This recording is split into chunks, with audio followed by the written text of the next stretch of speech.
My parents immigrated from China in 1948. They arrived in San Francisco without a penny to their name.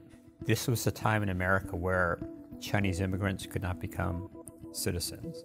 And I grew up first in Schenectady, New York, and then Philadelphia. But it was a time when being Asian was a challenge. It was right after World War II. It was right during the Korean conflict. I sat with my mother while the neighbors voted the restrictive covenants to decide whether they wanted a Chinese family in the neighborhood. Now that all seems so long ago and things have changed so terribly much. But we started from very humble beginnings. Harvard's that rare institution where the mission has not changed that much for close to 400 years. The mission to educate at the highest level, to prepare people to be citizens of the world has not changed much. Yet the university has changed radically in the manner in which it goes about achieving that goal.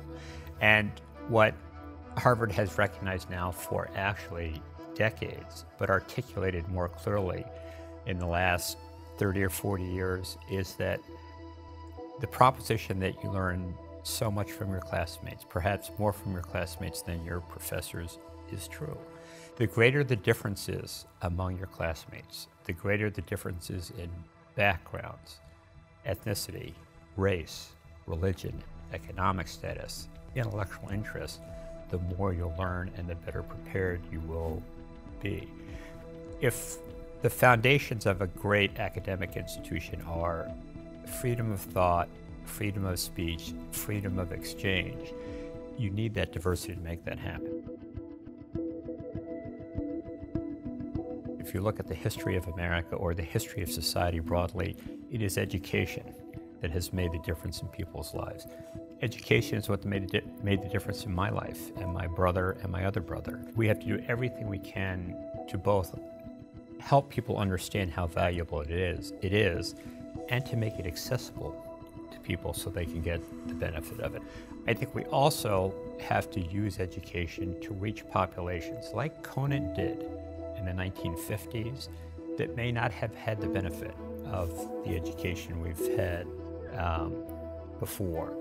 And then I think we have to use the platform that we have as an institute of higher education, an institution that has a voice, to articulate a set of values that hopefully over time will be society's value.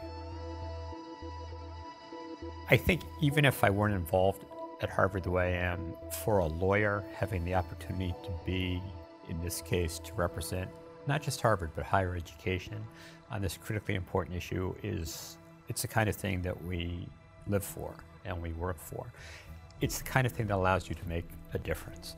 Having been a student at Harvard, having been a faculty member at the law school, having been an overseer and now a corporation member, I've seen the university from just so many different vantage points. I think I have a good sense of just how special it is and how important it is that it become available to a broad, diverse group of people. I mean, I really do believe that the lawsuit is an effort to take us back in time and not to move us forward.